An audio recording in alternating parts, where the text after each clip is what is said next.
there's a spell I'll never tell. Yeah, I like you, that's for sure. Never have to close the door. Hi guys, welcome back to Exmo Lex. Today I'm joined by my husband Brendan. That's Brendan because I know a lot of you get confused. So Merry Christmas Eve for those of you that celebrate Christmas. You'll be seeing this video the day before Christmas, right? Yes.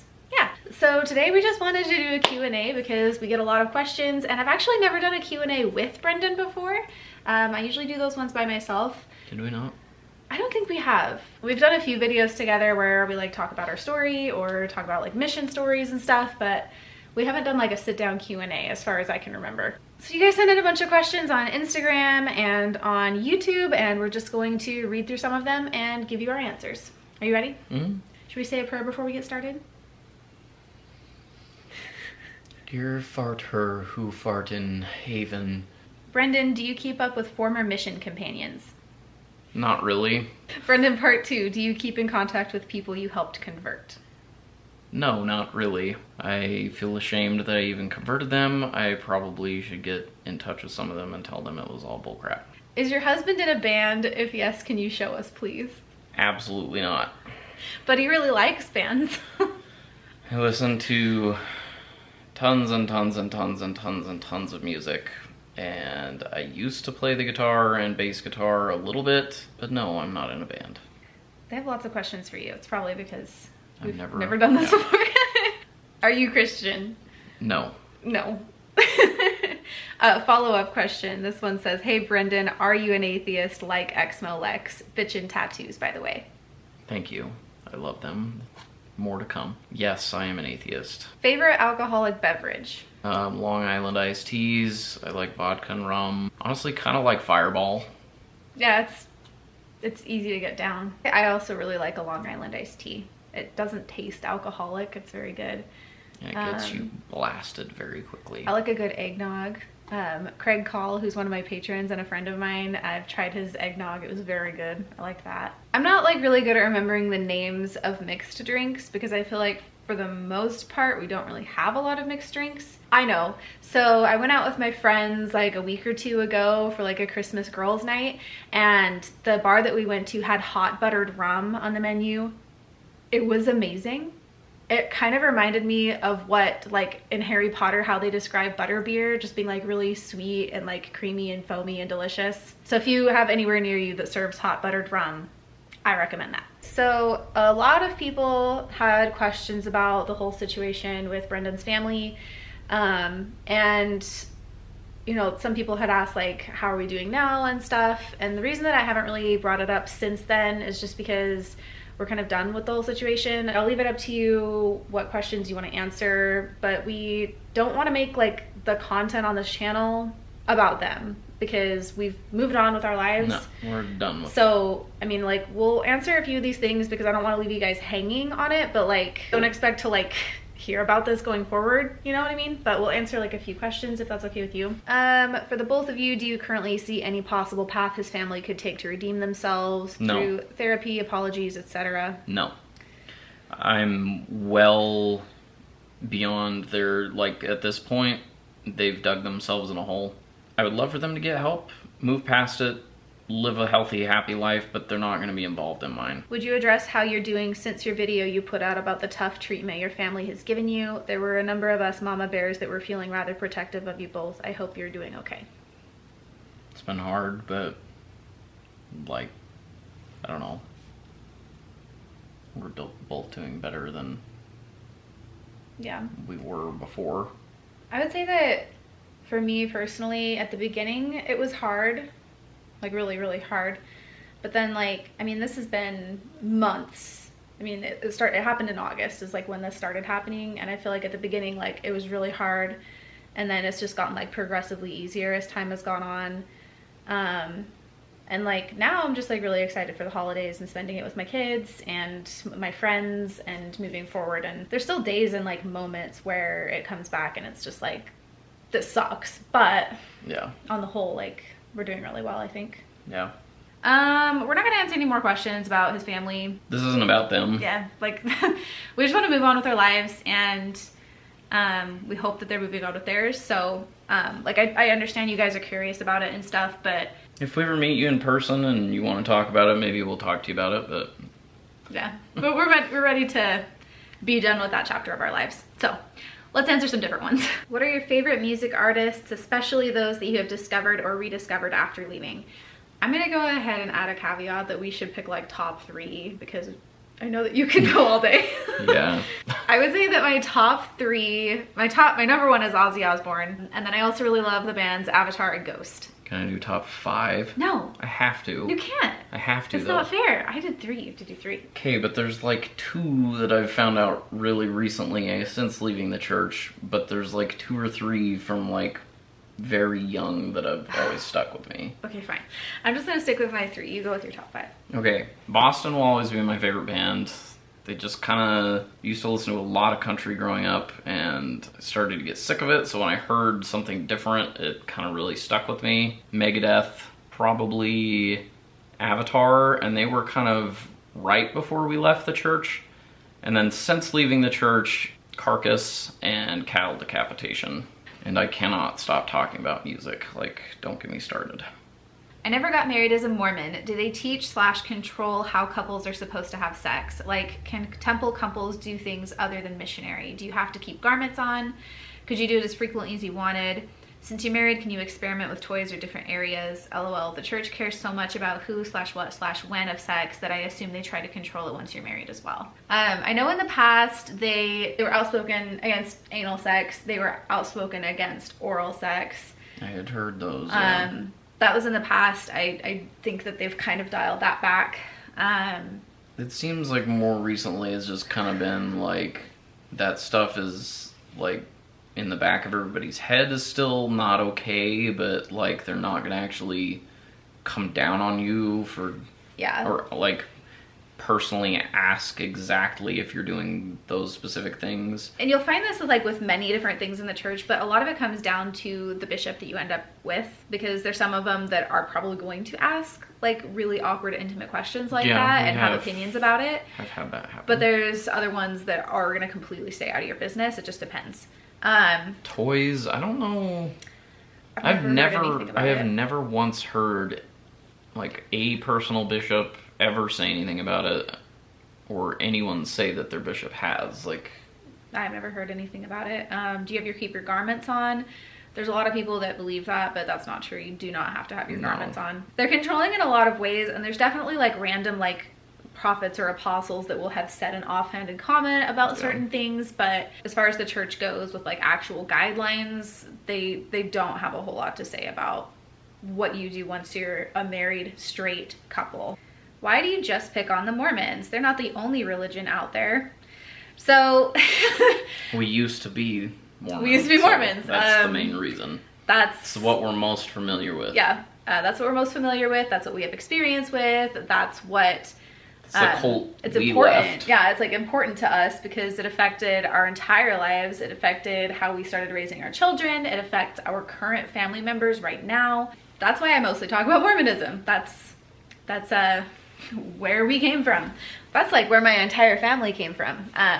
My whole family is Mormon 7 generations back, so that's why it's important to me. Shocker. I have talked a little bit about other religions. I have a couple of videos where I've interviewed other people that were members of different religions. I have a few videos where I've talked more about, atheism broadly because I'm an atheist. There's a reason why I talk mostly about Mormonism, and that's because that's familiar territory for me, because I have experience being a Mormon. I know how it feels. I know the things they think. And there are just so many contradictions to find. Yeah. Why are you still in Utah? I would not live in Utah if you paid me, especially Utah County. We don't live in Utah. If you had never been LDS, do you think you would have had as many kids as you currently have? Probably not. No. We've talked about this a lot, like just between us, because like, again, and one of the reasons I talk so much about Mormonism is because it affected everything about my life. And it's like kind of the type of thing where it's like you want to be sensitive about it, because it's like, would I take it back? No. Absolutely not. Like, my kids are my whole life. But if we had not been Mormon, like, we probably wouldn't have gotten married. And in the past, looking back, if we had never been Mormon, we probably just would have dated and then moved in together and maybe still be doing that. No kids. Yeah. We definitely wouldn't have gotten married when I was 19. No. But I don't regret it, and I'm glad that we have them because I can't imagine not having them. Yeah, no, they're the best. Which shows have you been binging lately?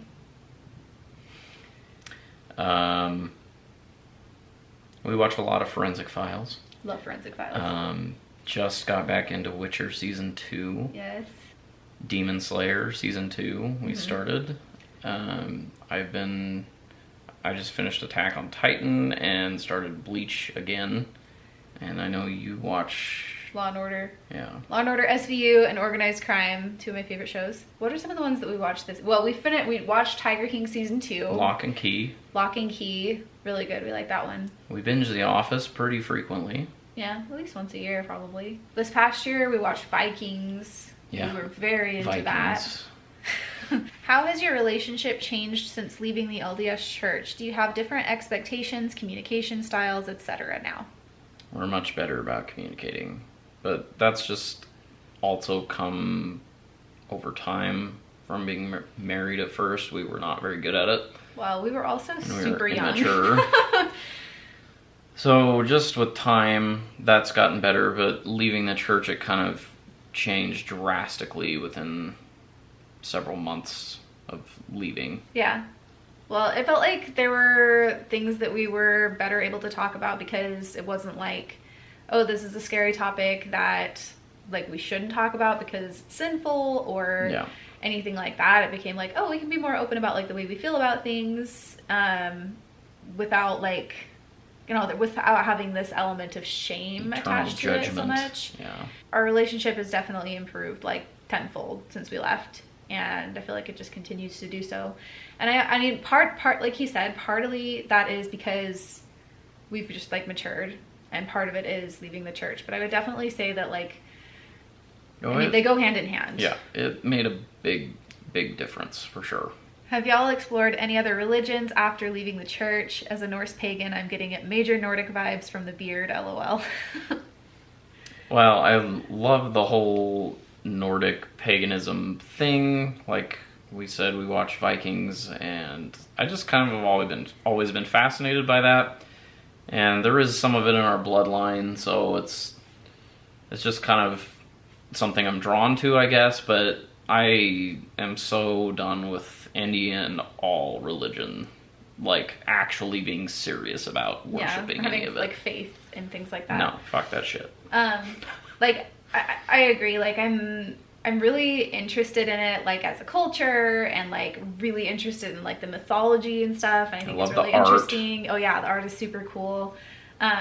After we watched the Vikings TV show and I was looking through my family tree, I found out that I'm related to Rollo of Normandy, which I was like, that's awesome. Like, so like we're definitely interested in it, but not in like a religious aspect. Yeah, no. How long have you both been Zelda fans? Do you still play? Did you introduce your kids to the series? Favorite game in the series? Okay. I think we've both been fans like our whole lives. I was introduced by a friend in like elementary school to Ocarina of Time, and then I got Majora's Mask shortly after. So, I mean, I've been a fan since a little bit after those came out. Favorite game? Favorite game, Majora's Mask. Hands down. I've been a fan since I was 6, I think, is when we got Ocarina of Time. And my favorite game in the series is probably Minish Cap. And we did introduce our kids to the series. Our son is playing Ocarina of Time right now. He is. And they have A Link to the Past on the Super Nintendo that they've been playing a little bit. That one's a little bit more difficult for him, I think. Yeah. My oldest son is playing Ocarina of Time on his 2DS. With help. The graphics are like a little bit more dynamic, I think, for him than playing it on the Super Nintendo, but he still really likes it. As someone just discovering the deception, I'm wondering, where do you make new friends? Is it harder? I've always just made friends from church and close neighbors. I'm in the center of Happy Valley. Ugh, that is hard. So, it's the opposite for me, actually. I had a very hard time making friends at church. Never felt like I fit in, because metal and video games, and a lot of like really uppity, uptight Mormons were like, you listen to what? And I'm like, death metal. And they're like, death. What is that? So we actually have found that it's a lot easier to connect with people and make genuine friendships outside of the church, and they've been 200% more genuine than anyone I was ever like friends with because we were in the same ward. There were young men that I was pretty good friends with, but apart from that, like, other people were really just acquaintances, and the only reason that you're like friends is because you're going to the same building. There are lots of ex-Mormon groups you can go to, though. That's where I would say that we've made like the majority of our friends since leaving.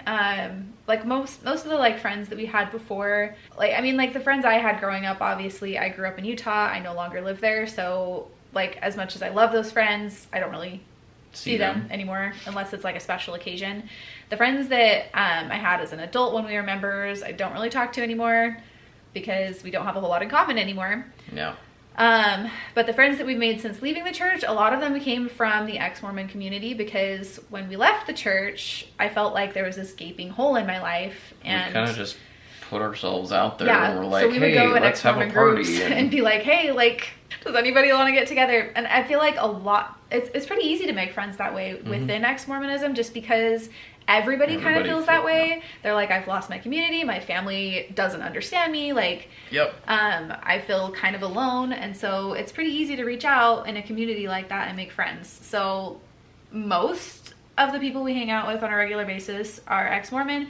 If they're not ex-Mormon, they are like ex-religious or atheist, yeah, or whatever. So I would say like reaching out in ex-Mormon groups on Facebook or Reddit, or going to an event like Thrive and meeting people there are all good options. Gaming groups, I mean, whatever you're into. Yeah, some of the friends that we are friends with now are people that like Brendan knew in his past when they were Mormons, and like they have found our content and then reached out and like, hey, like, we left the church too, and like now they're some of our best friends. So shout out to you guys. I totally understand why you left the Mormon church, but what I would like to know is why converting to Christianity wasn't an option. Not saying you should or should not, just curious. I got several questions like that. Yeah, especially when you're a missionary. I spent so much time finding everything in the scriptures that pointed out flaws in every other religion, so that when we would get into an argument, I could be like, well, this is why yours isn't true. So as soon as we left Mormonism, I was like, we kind of talked about just still being Christian for a month or two. We did that for a while, where we were like, we kind of put away our Mormon things, but we're like, oh, like we still have like our Bibles, and we still have our Jesus stuff. But very quickly it was like, well, if that was BS, then more than likely all the rest of this is too, because I learned all these things about what picks it apart. Yeah. So really, like, there's no way that I could ever go back to any of that. It's just, none of it makes sense. I think I held on to it for a bit longer. Maybe. When we like distanced ourselves from Mormonism and we weren't like being like, oh, I think that's not true, I was still like very much like, oh, I'm gonna cling on to my Christianity.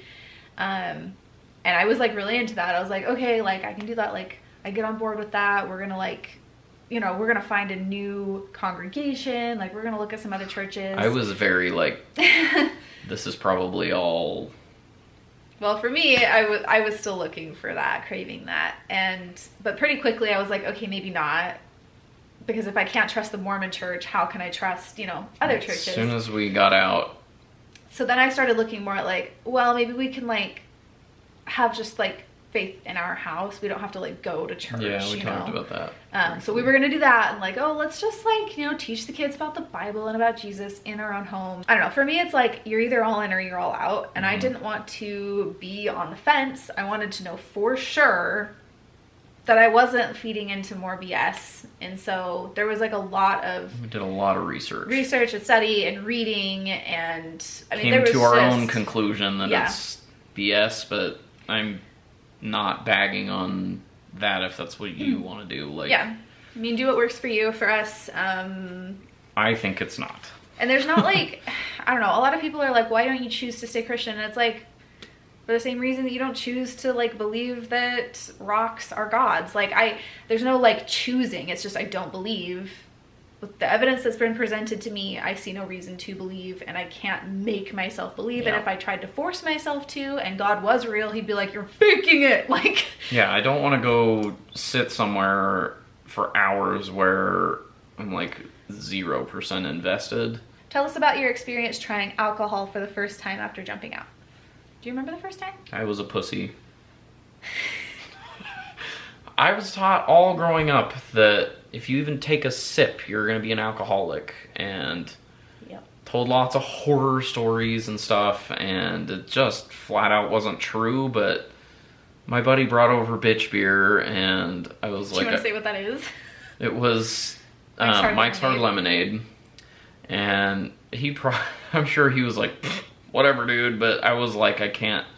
I'm just too worried about getting addicted to it. I'm not even gonna have any. I'm just not going there. Not even a sip. And then after that, I'm pretty sure we just got like a bottle of wine Oh yeah, it probably was. and tried like some wine. We were trying to be classy. We're gonna go for wine because we're gonna be classy Yeah. drinkers. And then we decided we don't really like wine for the most part. Yeah, it's pretty But, gross.